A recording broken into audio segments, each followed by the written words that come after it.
यहाँ पर हमारे जो तमाम महाविकास आघाड़ी के जो तमाम घटक दल हैं उनके नेता और हमारे साथ पहले भी काम करने वाले लाल निशान की हमारी बहन और हमारी पार्टी के नेता कॉमरेड शेख, कोल्हापुर के तमाम भाइयों और बहनों, सबसे पहले तो मुझे बहुत खुशी हो रही है कि शाहू जी महाराज के इस नगर में मुझे आने का मौका मिला।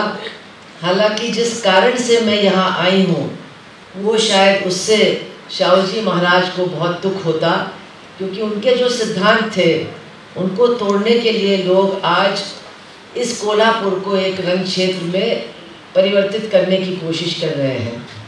मैं आपको बताना चाहती हूँ कि आज जो लोग महाराष्ट्र में सरकार चला रहे हैं वो सुबह शिवाजी महाराज का नाम लेते हैं, शाम को शाहू जी महाराज का नाम लेते हैं, बीच बीच में डॉक्टर अंबेडकर का भी नाम लेते हैं, लेकिन दरअसल इन तीनों महापुरुषों के विचारों के ये लोग दुश्मन हैं, उनको मानने वाले ये नहीं हैं।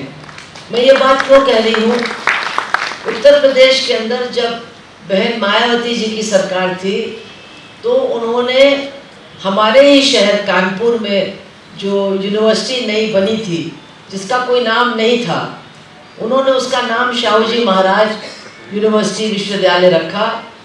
भाजपा उनके सरकार का समर्थन कर रही थी, उनको इतनी नफरत है शाहू जी के नाम से कि उन्होंने कहा हम समर्थन वापस ले लेंगे, आपकी सरकार को गिरा देंगे, लेकिन कानपुर विश्वविद्यालय का नाम शाहू जी महाराज पर पढ़ने नहीं देंगे।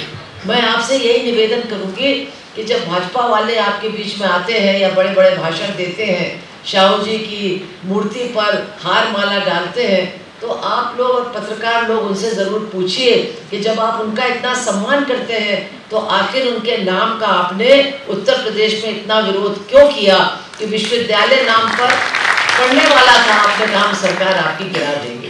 तो ये दरअसल आज महाराष्ट्र के अंदर और पूरे देश के अंदर दो तरह की विचारधाराओं के बीच में ज़बरदस्त संघर्ष चल रहा है। और ये जो दो विचारधाराएं हैं ये ऐसा नहीं है कि हवा से निकल कर के आई हैं, ये हमारे ही देश और हमारे ही समाज, हमारी परिस्थितियां और हमारी संस्कृति से निकल कर के ये दो तरह की विचारधाराएं आई हैं। एक तरफ जिसको हम कहते हैं मनोवादी विचारधारा, जो लोगों को बांटती है, जो बिल्कुल समानता को नहीं मानती है, किसी तरह की बराबरी को नहीं मानती है। ऐसा नहीं है कि हमारे देश में बाहर से आई, ये हमारे देश और हमारे समाज की जो व्यवस्था है, जो वर्ण व्यवस्था है, उसी से निकली हुई ये विचारधारा है। और इस विचारधारा को मानने वाले लोग यही चाहते हैं कि जैसे पुराने ज़माने में किसी के जात के साथ उसका पूरा भविष्य जुड़ा हुआ होता था, वो क्या काम करेगा, क्या काम नहीं करेगा, किससे शादी करेगा, किससे नहीं करेगा, कहाँ रहेगा, कहाँ नहीं रहेगा, उस विचारधारा को आज भी मानने वाले लोग हैं, उसको मजबूत करने वाले लोग हैं।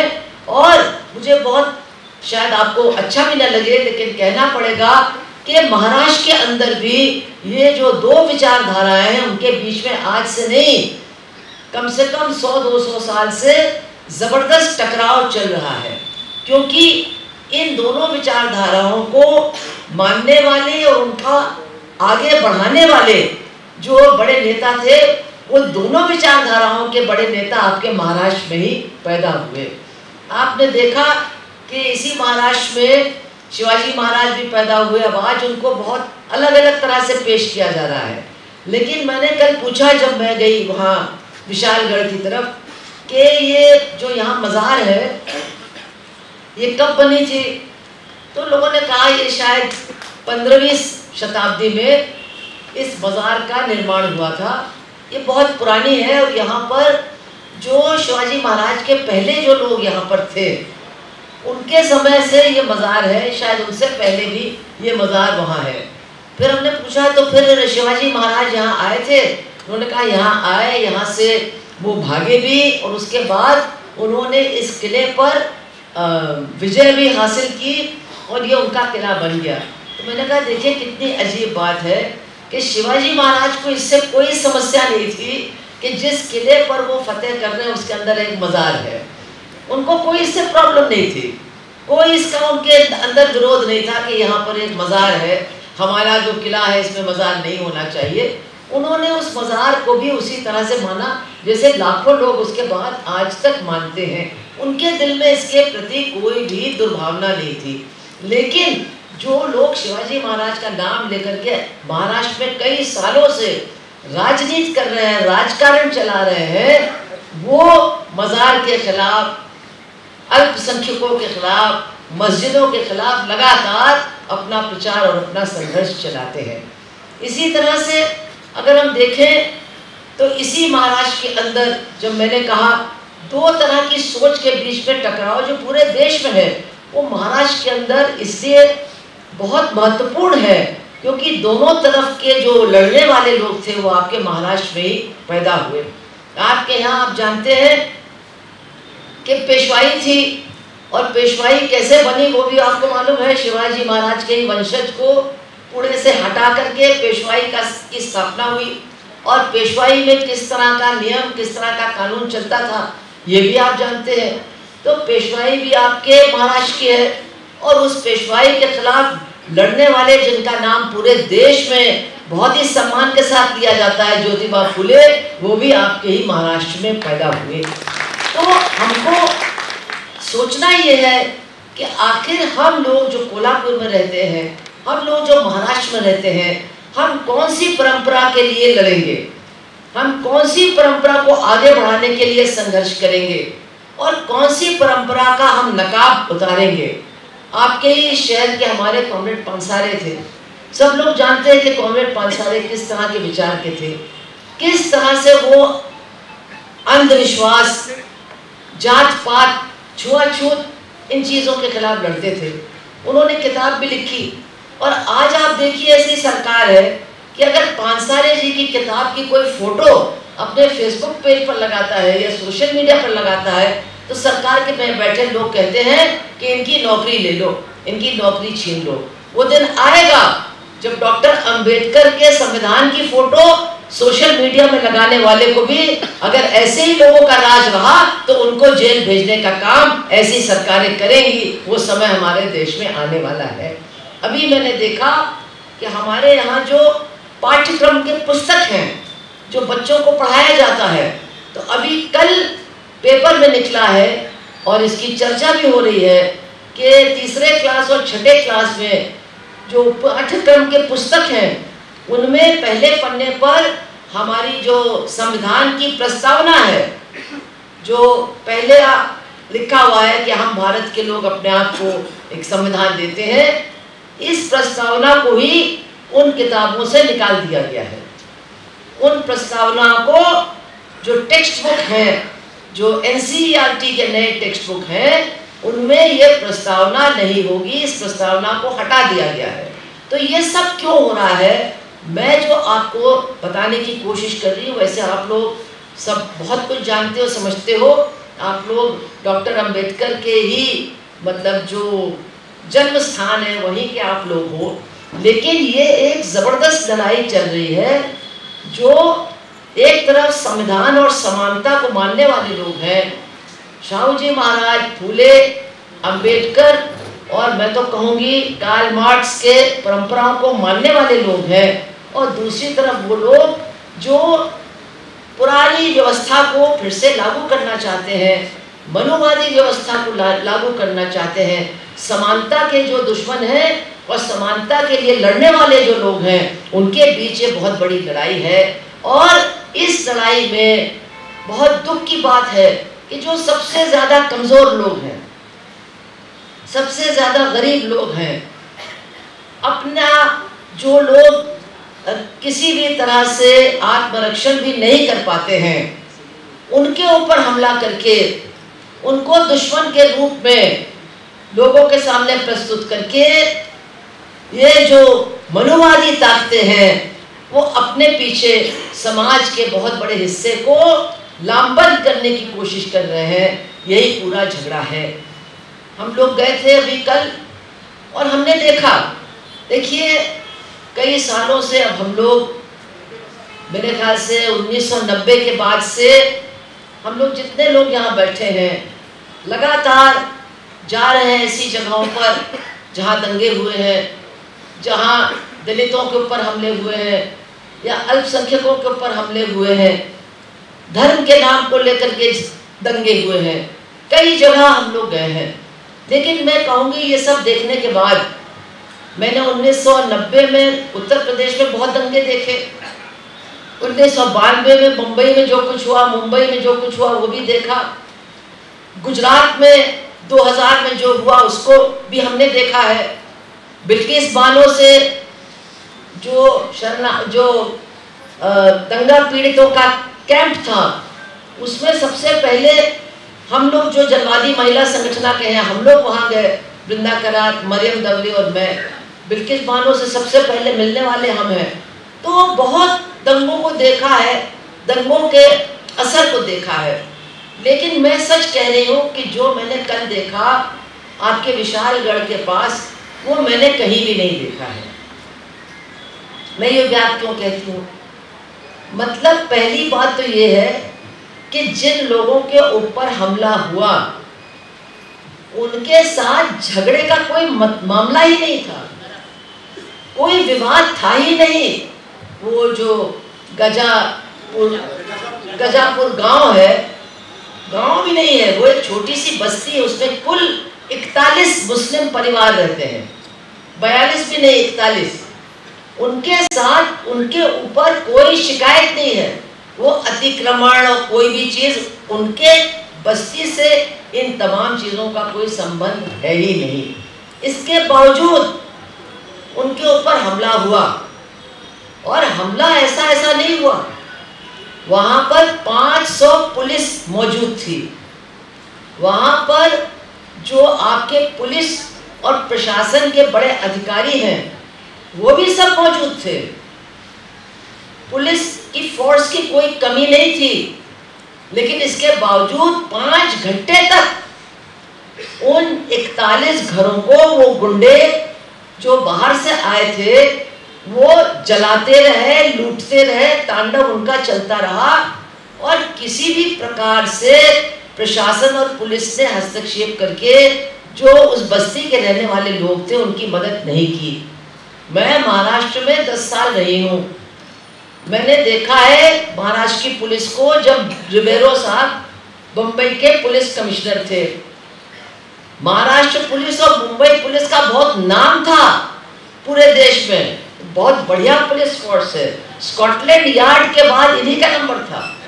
अब तो मुझे लगता है कि आप लोग सब जरा मांग पत्र दो कि जितने ये बेचारे पुलिस वाले हैं इनका सबका आंख का टेस्टिंग होना चाहिए, डोळ्यांची जांच झालीच पाहिजे।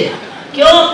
क्योंकि ये कहते क्या है, 5 घंटे से वहां तांडव चलता रहा, 5 घंटे तक वहां गुंडागर्दी करते रहे, आग लगा रहे थे, मस्जिद को तोड़ रहे थे, लोगों के घरों को लूट रहे थे।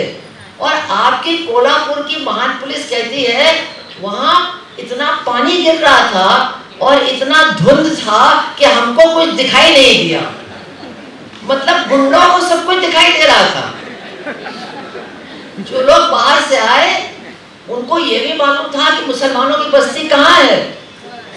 जो पहला घर है जो तोड़ा गया वो बिल्कुल जहाँ पर हिंदू रहते हैं उसके बगल में है, लेकिन उसको भी तुरंत उन्होंने समझ लिया कि यहाँ मुसलमान रहते हैं। वहाँ एक छोटा होटल था, बगल में उसके जो घर था उसमें दुकान थी, वो होटल वो दुकान पूरी तरह से तोड़ दी गई, वहाँ कुछ भी नहीं है। अगर आप देखें वहाँ जाकर के तो वहीं से शुरुआत होती है, वहाँ पर आपको सिर्फ 2-3 शेड दिखाई देंगे, बाकी वहाँ पर कुछ भी नहीं बचा है। लेकिन हमारे बेचारे महाराष्ट्र के पुलिस वाले जिनको कुछ आंख में प्रॉब्लम है उनको दिखाई नहीं दे रहा था कि ये सब हो रहा है। बाद में जब उनसे पूछा गया कि तुमने किसी को पकड़ा क्यों नहीं, तो उन्होंने वही जवाब दिया कि जब हमको कुछ दिखाई नहीं दे रहा था तो हम किसको पकड़ते। तो ये बहुत खतरनाक बात है। अब अगर आने वाले दिनों में पुलिस वालों को दिखाई नहीं देगा कुछ, जो गुंडा है वो नहीं दिखेगा, और जिसके साथ गुंडागर्दी हो रही है उसको बचाने के लिए उसको भी नहीं देख पाएगा, तब तो कोल्हापुर और महाराष्ट्र का हाल बहुत ही बुरा होने वाला है। और इसको तो, जिसको हम लोग यूपी में कहते हैं, कि लोग हमसे पूछते हैं आपके यूपी में क्या हो रहा है, तो हम तो कहते हैं भाई यूपी तो हमारा राम भरोसे चल रहा है। लेकिन अगर यही हाल आपके महाराष्ट्र में रहा तो महाराष्ट्र किसके भरोसे रहेगा, ये तो हम आपको बता भी नहीं सकते, आपको खुद सोचना पड़ेगा। तो वहां पर मामला क्या है, देखिए आप बात को समझ जाइए, आपको जड़ में जाना पड़ेगा। ये लोग जो आज हिंदू राष्ट्र स्थापित करने की बात करते हैं, ये लोग जो आज हमारे देश के संविधान को समाप्त करके मनुस्मृति के आधार पर चलना चाहते हैं, आपको समझना होगा कि इनका एजेंडा है क्या। बहुत से लोग समझते रहे हिंदू राज बन जाएगा तो बहुत अच्छा, हम हिंदुओं का राज हो जाएगा। लेकिन वो कौन से हिंदुओं का राज हो जाएगा, वो तो आपके तब समझ में आएगा जब आप मनुस्मृति को पढ़ोगे। और सवाल ये है कि आज के ज़माने में 2000 साल पहले की व्यवस्था नहीं आने वाली है, एक नई शोषण की व्यवस्था आने वाली है, जिसमें जो दलित हैं, जो पिछड़े हैं, जो आदिवासी हैं, जो अल्पसंख्यक हैं, जो गरीब हैं, जो हाथ से काम करने वाले लोग हैं, इनके सबके अधिकार तो छीन लिए जाएंगे, ये तो होना ही है। लेकिन इसके साथ साथ एक बात और जुड़ेगी कि पूरे देश की संपत्ति,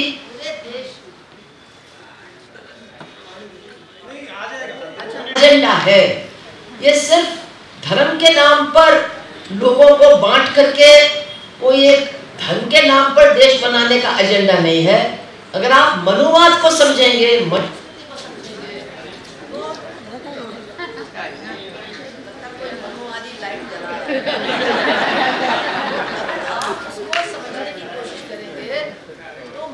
मनुस्मृति में क्या लिखा गया है, आप थोड़ा सा सुनिए क्या लिखा गया है। इसमें लिखा क्या है, महिलाओं को, दलितों को, वो शूद्रों को, यानी जो काम करते हैं, इनको तो कोई अधिकार नहीं है। लेकिन एक और मजेदार बात उसमें लिखी है कि अगर कोई ब्राह्मण का बच्चा या कोई क्षत्रिय का बच्चा अगर वो मेहनत मजदूरी करता है तो उसको भी शूद्र ही समझा जाएगा, उसको फिर ब्राह्मण या क्षत्रिय नहीं समझा जाएगा। तो मतलब मनुस्मृति में केवल जाति नहीं है, वर्ग भी है। और आप क्या काम करते हो, आप हाथ से काम करते हो तो आपकी क्या कैटेगरी होगी वो भी उसमें है। और उसी के आधार पर ये लोग चल करके हमें तो बांट रहे हैं, हमारे तो अधिकार सब छीनना चाहते हैं। लेकिन सब कुछ वो 4-5 भांडवलदार परिवार को ही देना चाहते हैं, भेंट कर देना चाहते हैं, और उनसे कहना चाहते हैं कि भाई जितना तुमको लूटना है इस देश को लूटो। तो यह आसानी से होने वाला नहीं है, क्योंकि हमारा देश संघर्षों का देश भी है। हमारे यहाँ मजदूर, किसान, गरीब, इन्होंने बड़े बड़े संघर्ष किए हैं अपने अधिकारों के लिए। तो आखिर जैसा समाज वो बनाना चाहते हैं वो कैसे बनेगा, इसके लिए उनको ये जो लोगों को बांटने का काम करते हैं वो करना ज़रूरी है। और उसका बहुत महत्वपूर्ण हिस्सा है उन जगहों पर हमला करना जहाँ कई धर्म के लोग अपनी आस्था के आधार पर जा करके उस जगह को सम्मान देते हैं। मतलब कुछ तो पूजा स्थल है जो सिर्फ हिंदुओं के हैं, कुछ पूजा स्थल है जो सिर्फ ईसाइयों के या फिर मुसलमानों के हैं। लेकिन इनसे शायद संख्या में कहीं ज़्यादा ऐसे स्थान हैं जिनको आप मज़ार कहते हैं, दरगाह कहते हैं। पंढरपुर में भी इस तरह का है पुराना इतिहास, शबरीमला में भी इस तरह का पुराना इतिहास है। तो ये ऐसे स्थान हैं जहाँ अलग अलग धर्मों को मानने वाले लोग, ख़ास तौर से गरीब लोग जो दुखी हैं, जो परेशान हैं, वो वहाँ जाते हैं अपनी तकलीफ़ और अपनी परेशानी को बताने के लिए, मन्नत मांगने के लिए कि हमारी परेशानी को दूर करो। तमाम धर्मों को मानने वाले ये लोग होते हैं। इसलिए ये जो संघ परिवार है और ये संघ परिवार के ये जो तमाम अलग अलग अंग हैं, और आपके महाराष्ट्र में तो बहुत तेज़ी के साथ इनकी संख्या बढ़ रही है, क्योंकि आपके यहाँ 2 बुढ़े हैं जो बहुत ही बदमाश बुढ़े हैं, उनके नाम हम नहीं लेना चाहते, लेकिन ये दोनों बदमाश बुढ़े सुबह से लेकर के रात तक इनका कोई दूसरा काम ही नहीं है, कोई दूसरा काम नहीं है, बस केवल जाना, झूठी बात बोलना, लोगों को उकसाना, लोगों को भड़काना और लोगों के बीच में दुश्मनी पैदा करना, लोगों के बीच में मतलब टकराव पैदा करना, यही उनका काम है। और ये किसी को नहीं छोड़ते। अगर आप सोचते हैं कि ये केवल मुसलमानों के खिलाफ है तो ऐसा नहीं है, क्योंकि 2018 में इन्हीं लोगों ने, जो हजारों लोग भीमा कोरेगांव जा रहे थे, वो जो विजय स्तंभ है उसको मतलब एक तरह से फूल चढ़ाने के लिए, जो 200 साल पूरे हो गए थे भीमा कोरेगांव के युद्ध के, उसको जो मानने के लिए, मान्यता देने के लिए जो हजारों लोग, जिनमें दलितों की बहुत बड़ी संख्या थी, जो जा रहे थे वहाँ भीमा कोरेगांव, उनके ऊपर भी इन्हीं 2 बुढ़ों की वजह से हमला हुआ। और आपको मालूम है उसके बाद कितना बड़ा बवाल हुआ। आज भी झूठे आरोप में लोग आज भी जेल के अंदर बंद हैं, और यहाँ तक कि जो डॉक्टर अंबेडकर की पोती है, उनके हस्बैंड को भी उसी मामले में गिरफ्तार करके 14 अप्रैल के दिन जेल के अंदर ठूस दिया गया था। तो यही 2 बुढ़े हैं, और इनके साथ तो बहुत लोग हैं, सरकार भी है, सरकार में बैठे हुए लोग भी हैं जो कि नफरत फैलाते हैं, दलितों के खिलाफ नफरत फैलाते हैं, अल्पसंख्यकों के खिलाफ नफरत फैलाते हैं, और इनकी विशेष नज़र दरगाहों पर होती है, मज़ारों पर होती है। इसके पहले भी महाराष्ट्र के अंदर 1-2 मज़ारों पर हमला हुआ है, और मुझसे पहले जो एक साथी बोल रहे थे, उन्होंने बताया कि अभी पुणे के अंदर भी शायद लोहगढ़ में इसी तरह का एक स्थान है, और उसके खिलाफ लोग वहाँ पर भी लोगों को उकसा रहे हैं। हाँ, तो महाआरती होगी, अब जैसे हाजी मलंग है वगैरह वगैरह। तो यहाँ आपके कोल्हापुर में तो आज तक ये कभी हुआ नहीं, लेकिन कोल्हापुर में भी अब उनका काम शुरू हो गया है। और उन्होंने कहाँ से शुरू किया? एक मज़ार से शुरू किया। अब अभी कुछ लोगों ने कहा भी कुछ वहाँ अतिक्रमण का सवाल है। कल हमने वहाँ पूरी जानकारी हासिल भी की, कलेक्टर से भी बात की। कहाँ है अतिक्रमण?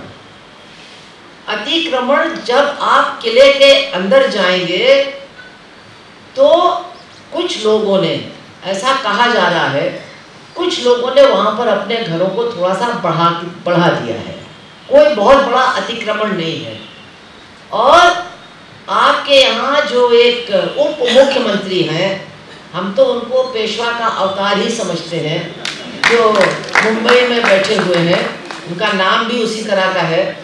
तो उन्होंने आकर के आपके कोल्हापुर में यहाँ प्रशासन के साथ बातचीत की, बैठक की, और उन्होंने पुणे में लोगों को आश्वासन भी दिया कि विशालगढ़ में जो अतिक्रमण है उसको हम लोग हटवाएंगे।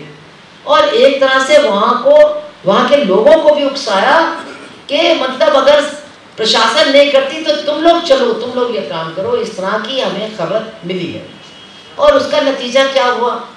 उसका नतीजा ये हुआ कि प्रशासन तो वहाँ पहुँचा और उन्होंने कुछ हटाया, फिर उसके बाद वो रोके गए क्योंकि कुछ जगहों के ऊपर स्टे भी था। और बाद में हाईकोर्ट ने भी उनको फटकार लगाई है कि आपको अतिक्रमण हटाना भी है तो आपको बरसते हुए पानी में बिल्कुल अतिक्रमण हटाने की कोई परवानगी नहीं है, क्योंकि कोर्ट का ऑर्डर है महाराष्ट्र के अंदर कि पाउस के टाइम पर कोई भी अतिक्रमण नहीं हटेगा, किसी का घर नहीं टूटेगा। ये बहुत पुराना फैसला है महाराष्ट्र के अंदर कोर्ट का। लेकिन 13 तारीख को वहां पहुंचे तो उन्होंने तो अपना काम रोक दिया, लेकिन जिन लोगों को उकसाया गया था, ये भी एक बहुत हम लोगों को समझने और इससे बहुत चिंता हमको होनी चाहिए कि आज जैसा कि आप जानते हैं इतनी बेरोजगारी है, इतनी गरीबी है, लोगों के पास काम नहीं है, तो ऐसे नौजवानों को ये जो दो बुढ़े हैं और ये जो संघ परिवार के दूसरे लोग हैं, वो एक तरह से अपनी फौज के रूप में काम इस्तेमाल करते हैं। इनके अपने बच्चे ये सब काम नहीं करते हैं। ये जितने पुराने लोग हैं, इनके सबके बच्चे शायद विदेश में ही पढ़ रहे हैं, बड़ी अच्छी अच्छी नौकरी भी कर रहे हैं। लेकिन गरीबों के बच्चे जिनके पास काम नहीं है, जिनके पास नौकरी नहीं है, ऐसे लोगों को वो कहते हैं अब तुम्हारा काम है धर्म की रक्षा करना। धर्म की रक्षा करने के लिए तुमको धर्म के बारे में कुछ जानने की जरूरत नहीं है।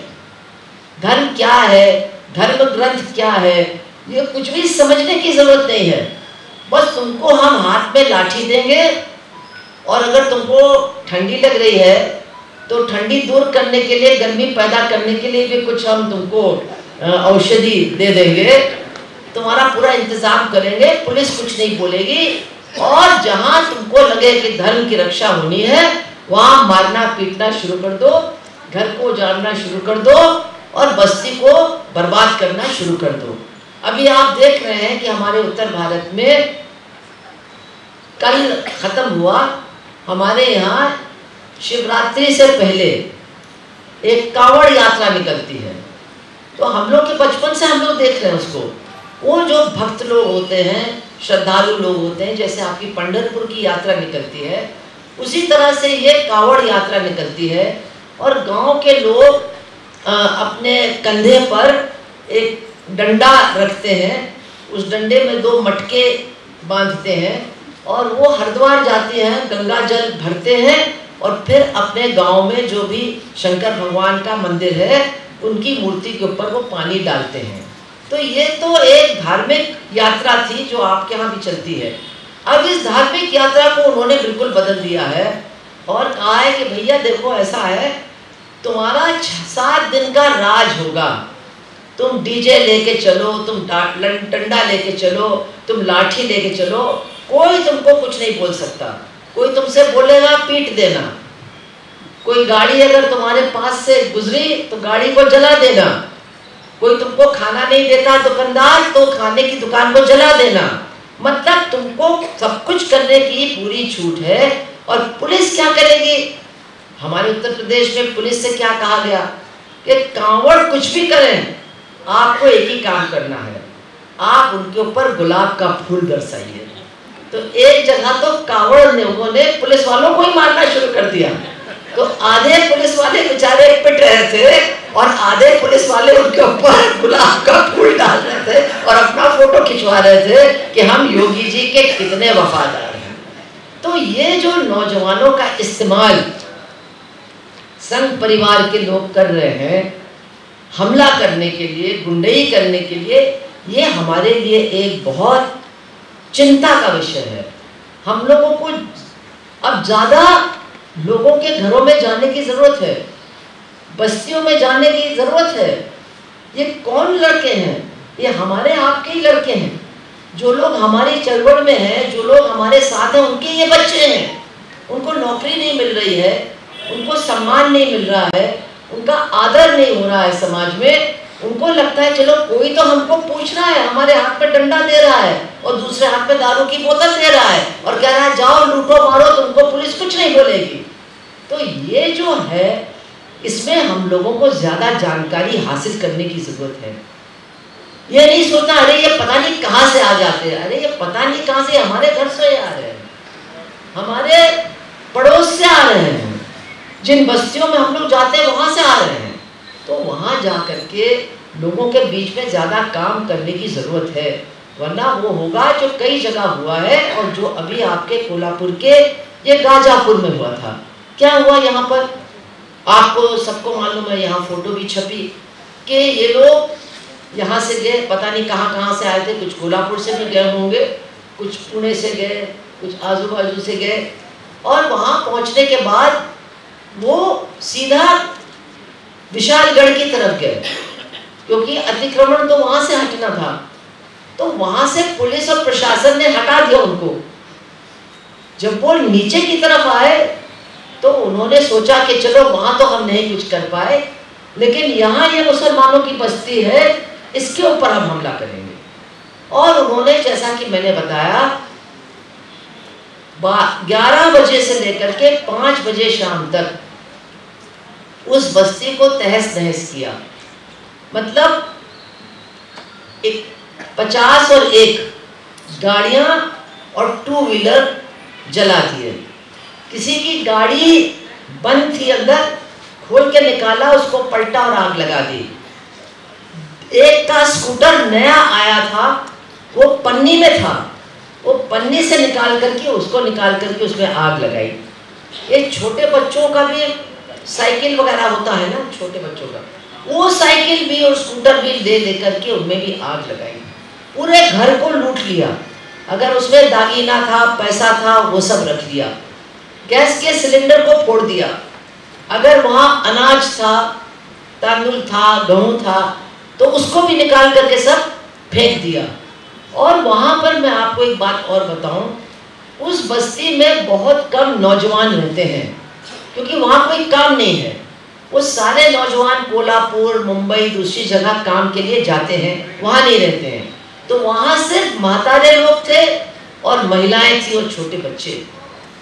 वो सारी औरतें बच्चों को लेकर के जो पीछे जंगल है, बरसते पानी में जंगल में चली गई बच्चों को बचाने के लिए। जो बुढ़े बुढ़े लोग थे उनको तो मारा भी, एक का तो हाथ भी तोड़ दिया, लेकिन वो भी वहाँ भाग गए। और 6 घंटे तक ये लोग जंगल में ही पड़े रहे। आप सोच सकते हैं कि किस माहौल में वो वहाँ थे, जंगल के अंदर। उसके बाद फिर पुलिस थोड़ा हरकत में आई कि अब ज़्यादा हो रहा है, और उन्होंने उन गुंडों को वहाँ से फिर हटाया और वो लोग फिर आए। लेकिन जब वो वापस आए तो वहाँ कुछ था ही नहीं, उनके घर में कुछ बचा ही नहीं था, उनके पास खाने को भी नहीं था कुछ। तो बहुत अच्छी बात है, उन लोगों ने खुद हमको बताया कि जो बगल में हिंदू गांव है वहाँ के लोग आए, उनको खाना दिया, उनके साथ कहा भाई बहुत बुरा हुआ, लेकिन हम कुछ नहीं कर सकते थे उन गुंडों के सामने। बात भी सही है, लेकिन उन्होंने पूरी तरह से उनके साथ हमदर्दी जताई, और यही भावना हमको जिंदा रखनी है अपने समाज में। और आज भी उनके आपस में कोई इस तरह का झगड़ा नहीं है। लेकिन जब हम लोग वहाँ गए तो 2-3 बातें हमारे सामने आई जो हम आपको बताना चाहते हैं।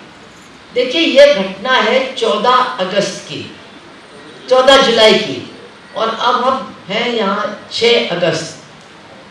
3 हफ्ते हो गए हैं। पुलिस ने, जिस पुलिस को गुंडे दिखाई नहीं देते थे, जिस पुलिस और प्रशासन ने 5 घंटे तक इनकी लूट होने दी, अब वो बहुत ज्यादा सतर्क हो गए हैं। वो इतना सतर्क हो गए कि उन्होंने वहां कर्फ्यू लगा दिया। अब विशालगढ़ का आदमी नीचे नहीं आ सकता है, और नीचे का आदमी विशालगढ़ में नहीं जा सकता है। मुझे नहीं मालूम आप लोग वहां कभी गए हो, लेकिन वहां पर जितने लोग रहते हैं सबकी रोजी रोटी विशालगढ़ और उस मजार से ही चलती है। जिनके पास खेती है वो खेती कर नहीं सकते। क्यों? क्योंकि वहां पर वो गौड़ एक जानवर होता है, वो भैंस की तरह होता है, जंगली भैंस समझिए, गवा, बाइसन, हाँ, वो वहां जंगलों में भरे हुए हैं। ऊपर जंगल कटा है तो नीचे आ गए हैं, तो उनकी वजह से कोई भी खेत में नहीं जा सकता है, तो खेती नहीं कर सकते हैं।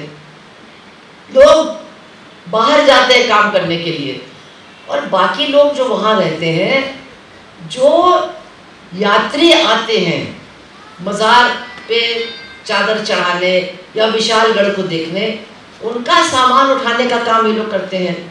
उनके लिए चाय, उनके लिए खाना, उनके लिए रहने की जगह का ये प्रबंध करते हैं। मतलब उनका सारा जीवन और उनकी जीविका उस विशालगढ़ और उस मज़ार के साथ जुड़ी हुई है। अब वहाँ 3 हफ्ते से कर्फ्यू है। तो जो मुसलमान औरतें हैं उन्होंने तो सब हमको बताया कि देखिए हमारा घर जल गया, आप देखिए कुछ भी नहीं बचा, अब बताइए हम कैसे खाएंगे, क्या करेंगे। लेकिन वहाँ बगल में एक बौद्ध वाड़ा है, और वहाँ 100 दलित परिवार रहते हैं। चंद्रकला भी हमारे साथ गई थी, वहाँ बैठी। वो औरतें आई और वो बिल्कुल रो रही थी। वो कह रही थी कि हम भी ऊपर नहीं जा सकते हैं, तो बताइए हम क्या खाएंगे। हम तो वहाँ दिन में कमाते हैं, किसी का सामान लेके जाते हैं या वहाँ कुछ सफाई करते हैं या किसी का सामान नीचे लेके आते हैं, तो जो हम कमाते हैं शाम को हम खाते हैं। अब 3 हफ्ते से हम जा नहीं सकते, 3 हफ्ते से हमारा चूल्हा नहीं जला है, हमारे घर में खाने को नहीं। आप आके देखिए, इतनी यानी कठिन परिस्थिति में वहाँ लोग हैं। तो ये मैं बताने की कोशिश कर रही हूँ कि कहने को तो हमला एक दूसरे धर्म के लोगों पर होता है, लेकिन उसका जो असर है, उसका जो दुष्परिणाम है, वो तो पूरे समाज के गरीबों को झेलना पड़ता है, पूरे समाज के गरीबों को झेलना पड़ता है। अब वो जो दलित महिलाएं हैं, उन्होंने कहा आप कहिए कि वो गुंडे लोगों को यहाँ नहीं आने दे, अगर वो आएंगे फिर तो हम तो भूखों मर जाएंगे। तो हमने कहा आप लोग भी जब इस तरह के लोग आते हैं आपसे वोट मांगने, तो उनको अरे कहने लगे हम लोग तो उनको देते नहीं हैं, और अब तो हमने सुना है कि ये लोग बाबा साहब के खिलाफ है, अब तो लोग झाड़ू लेके इनको यहाँ से भगाएंगे, यहाँ आने नहीं देंगे। मतलब अब लोगों में जागृति काफ़ी है कि ये जो लोग हैं ये संविधान विरोधी हैं, ये काफ़ी बात नीचे तक गई है। फिर लोगों ने हमको बताया कि 3 हफ्ते से वहाँ कोई भी बच्चा स्कूल नहीं गया है क्योंकि कर्फ्यू लगा है। तो जो 9वीं और 10वीं के स्टूडेंट्स हैं, आप सोचिए अगर वो भी स्कूल नहीं जाएंगे तो उनका तो पूरा 1 साल बर्बाद हो जाएगा, बच्चों की पढ़ाई का क्या होगा। तो ये सारी हम लोगों ने वहाँ पर दिक्कतों को देखा। और जो सबसे बड़ी बात कि ये जो हमला हुआ, तो हमले के पीछे जो कभी कभी कोई झूठा कारण बताते हैं, तो इस हमले के पीछे तो कोई झूठा कारण भी नहीं था। लेकिन मैंने आपके कोल्हापुर के उस टाइम के कुछ पेपर और कुछ वो टीवी पर न्यूज़ देखी आज सुबह, तो कोल्हापुर में दंगल और इधर से भी पत्थर उधर से भी पत्थर, ये सब झूठ है, ऐसा कुछ नहीं। अगर वो बेचारों ने पत्थर मारा होता, जो वो 40 घर है, तो उनके 2-3 लोग मार डाले गए होते। अगर उन्होंने ज़रा सा भी कुछ किया होता तो उनकी जान नहीं बच सकती थी, वो तो सीधा भागे जंगल के अंदर। और उनकी मस्जिद भी तोड़ी गई, मस्जिद के अंदर भी हमला हुआ। और मस्जिद तो छोड़िए, मस्जिद के सामने जो कब्रिस्तान है, मतलब ये लोग इतना नफरत है इनके अंदर कि जिंदा लोगों के भी दुश्मन है और मरे हुओं के भी दुश्मन है। वो जाकर के कुछ नहीं मिला तो कब्रिस्तान में घुस करके उन्होंने कब्रों को तोड़ने का काम नहीं किया।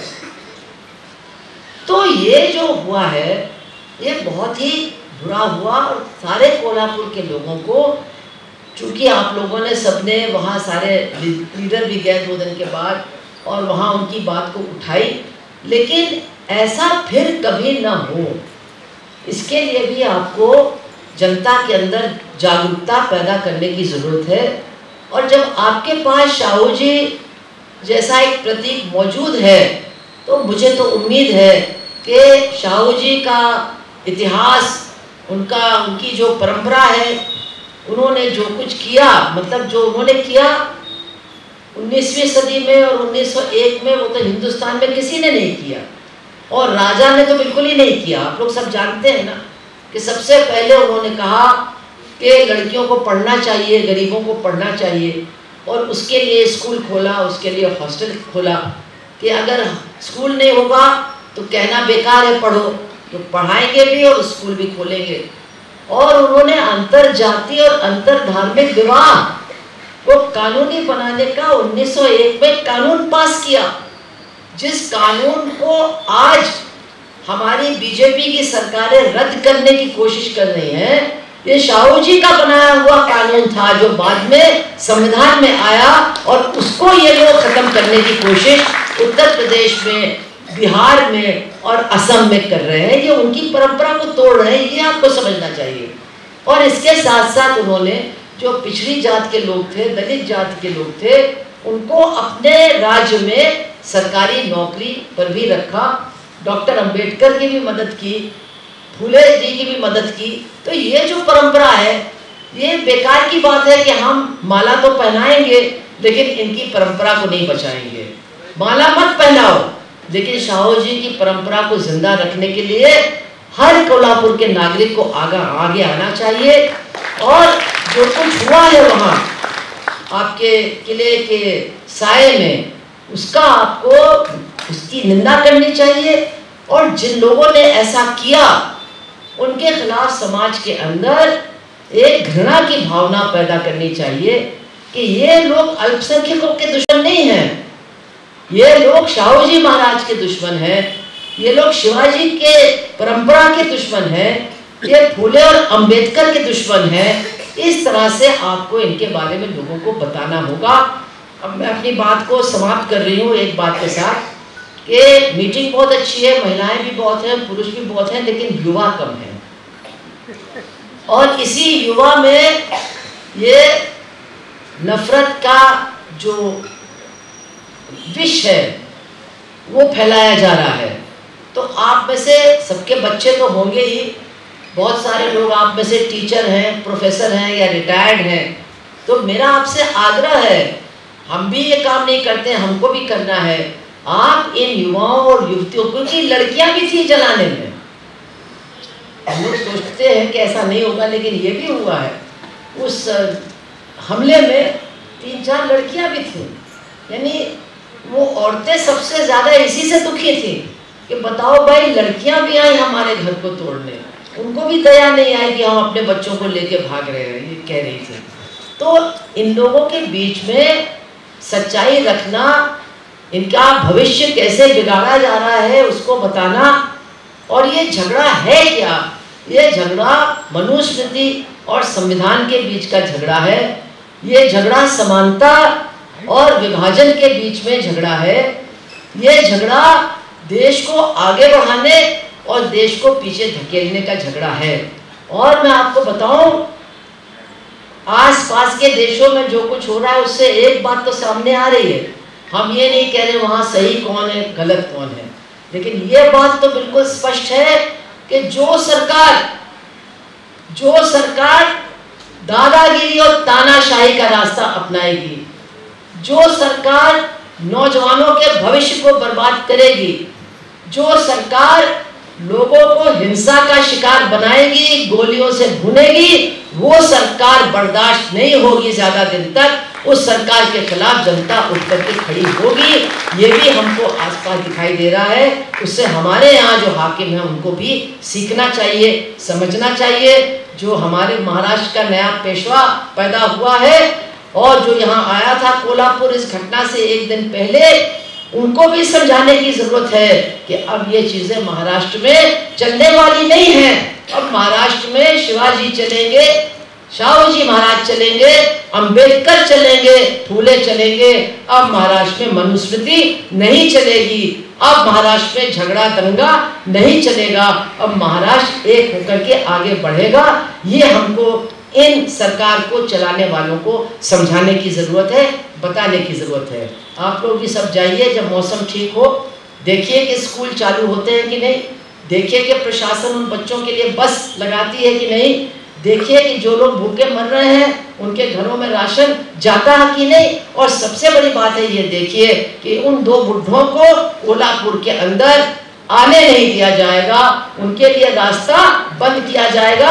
एक तड़ीपार वहाँ दिल्ली में बैठा है, इनको भी यहाँ से तड़ीपार करने की ज़रूरत है और उनका जो जहर है उससे समाज को बचाने की ज़रूरत है। इतना कह करके आप सबका बहुत बहुत धन्यवाद देते हुए मैं अपनी बात को समाप्त करती हूँ। बहुत बहुत आपका शुक्रिया। इंकलाब